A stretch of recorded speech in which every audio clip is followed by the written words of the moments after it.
In this lesson, I will discuss the factors that cause the armed conflict and motivates the ongoing of it. In general, there are different factors for onset and continuation of the armed conflicts. The first one is political and institutional factors. The second one, socioeconomic factors.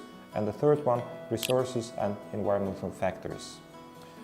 In political and institutional factors, first sub-factor is weak state institutions. State weakness might cause the fruitful conditions for emergence of violent conflict. Political institutions which are not able to peacefully govern various groups' interests to ensure appropriate guarantees of group protection or to accommodate increasing requests for political participation might overcome the societies. Indeed, there is a relationship between the levels of democracy and likelihood of violent conflict. While full developed democracies are capable of managing tensions peacefully through democratic involvement, autocracies are capable of suppressing violence and manage conflict forcefully. Second sub-factor is elite power struggles and political exclusion. Colonialism and liberation fights in Africa, Middle East, and Asia left different legacies, including militarized politics and several severe fights to power and land. Post-liberation leaders in some of the countries maintain these dynamics, protecting power through neo-patrimonial networks, state capture, militarization, and violence. Researchers indicate that in some cases they promoted ideology of us versus them, excluding and marginalizing other groups. Third sub-factor is breakdown in social agreement and corruption. A social agreement is a framework of regulations which manages state-society relationships and the provision of resources, rights and responsibilities in an organized society.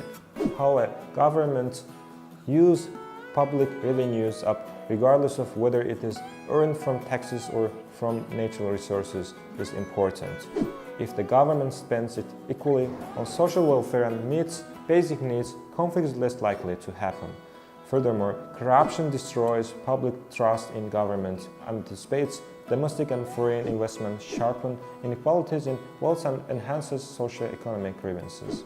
In socio-economic factor, first sub-factor is inequality, exclusion and marginalization. Inequalities that align with ethnic, religious and cultural identities, which is called horizontal inequalities, are more likely to result in violence. This particularly occurs when there are culturally defined groups experience multiple forms of exclusion from political, economic, social, security, justice and cultural realms. This kind of inequality causes conflict. Unequal access to land and other resources may cause the lack of access to power and decision-making. A strong feeling of collective injustice due to real or perceived exclusion based on social or cultural identity might enhance a group's feelings of estrangement from the broader society.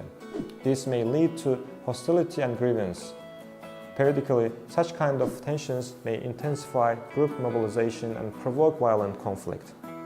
A second sub-factor is poverty and conflict. Conflict and poverty are linked with each other. Thus, a disproportionate number of conflicts take place in poor countries. Most research argues that poverty is rarely a direct cause of conflict. However, it is evident that conflict causes poverty. Most scholars agree that it is relative deprivation rather than poverty per se, which makes violent conflict more likely to happen.